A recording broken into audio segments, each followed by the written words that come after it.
ছোট রুম আছে। হ্যাঁ এবার বলেন।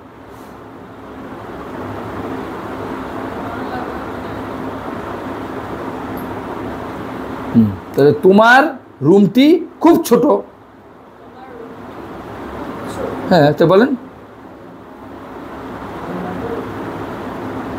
habitación মেয়ে, দেখেন habitación কি উনা, তার মানে মেয়ে। তাহলে এই মেয়ের ঘরে যান, ফেমিনিনো, তাহলে কি হবে তোমার তু habitación es muy pequeña। ঘরটা থেকেও হেল্প নিতে পারেন। আর একটা তো মাথায় রাখতে হবে, প্রত্যেকটা ছেলে মেয়ে আছে, এই জন্য ওই চিন্তাটাও রাখতে হচ্ছে মাথায়। আর একটা তো মজার বিষয় আছে স্প্যানিশে, অর্থাৎ উপরের তিনটা, প্রথম তিনটা ছেলে মেয়ে সমান, তাই আর চিন্তা কিছু নাই, মি টু সু। কিন্তু এইটা যদি দিতে চান তাহলে সমস্যা আছে, মিও মিয়া, তুইই তুইয়া, সুই সুইয়া, এটা দিতে হবে। তো বেশি ব্যাপার হয় এইটাই, মি টু সু। বাস্তবে গল্পে অন্য পড়াশোনা করতে গেলে দেখবেন যে হয়তো মিও তুই এগুলো দেখবেন, তাই পড়তে হয় কেন? জানার জন্য, জানার জন্য। এখন কি করবেন? বেরবো তেনেরে কি, ওই যে তেনেরে দিয়ে ওরা মূলত বুঝায় আমার আছে তোমার আছে, একটু আগে পড়লেন যে, ঠিক আছে, তেনে দিয়ে হ্যাভ দিয়ে। হ্যাভের আরেকটা আছে আসের। আসের মানে কিন্তু আসের দিয়ে ব্যবহার করতে ওই যে ওইটা আই উ না, এই আইটা মূলত এটা হ্যাভ, কিন্তু এটা ব্যবহার কোন ক্ষেত্রে? অন্য ক্ষেত্রে। আর আরেকটা হ্যাভ যেটা আমাদের আছে তোমার আছে, তখন তারা তেনের ব্যবহার করে স্প্যানিশরা, এটা ওদের বৈশিষ্ট্য।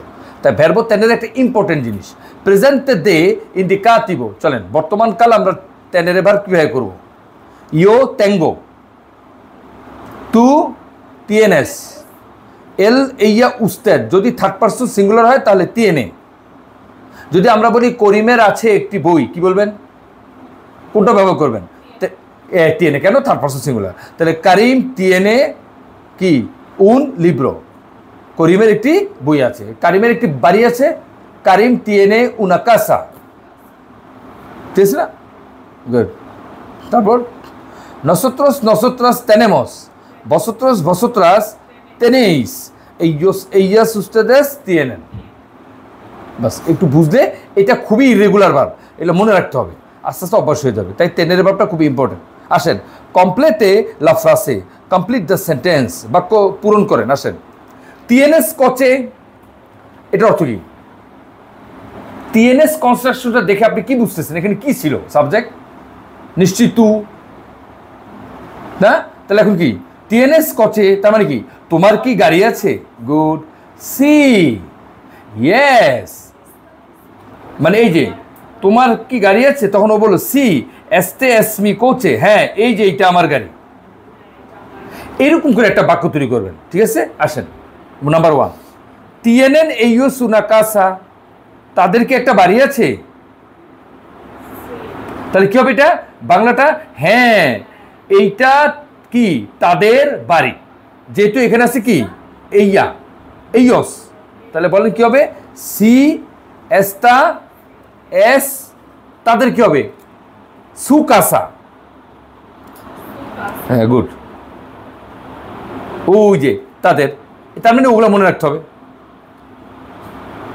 সবই আসি। তার মানে কি করতে হবে? আগে শর্ত আমার তোমার তার, এটা ব্রেনে ঢুকাই ফেলতে হবে, নাহলে আপনি কিন্তু এদিকে দিকে আস্তে আস্তে হবে না। শব্দ শিখবেন কিন্তু এগুলো কিন্তু নিয়ম ছাড়া হবে না। আর শব্দ তো ডাইরেক্ট, শব্দ শিখলে শেষ হয়ে গেল। তারপর tiene ella un hijo, মানে কি তার কি একটা সন্তান আছে? ইখো মানে ইয়া না, সান পুত্র। এইভাবে ইখোস যদি বলে তাহলে বলবে চিলড্রেন, মানে সন্তান সন্ততি, ছেলে মেয়ে বলবে সব এক। যদি শুধু ইখো বলে তাহলে ছেলে সন্তান, আর যদি ইখা বলে মেয়ে, হ্যাঁ এই ডটার। হ্যাঁ তাহলে কি হলো? tiene ella un hijo,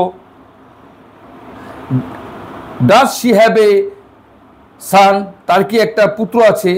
C S A, we যে এস এ এস কি হবে? তার ইখো, মানে কি সু ইখো। হ্যাঁ সি এস এ এস সু ইখো, এই যে উই যে তার ছেলে, হ্যাঁ ওইটা তার ছেলে।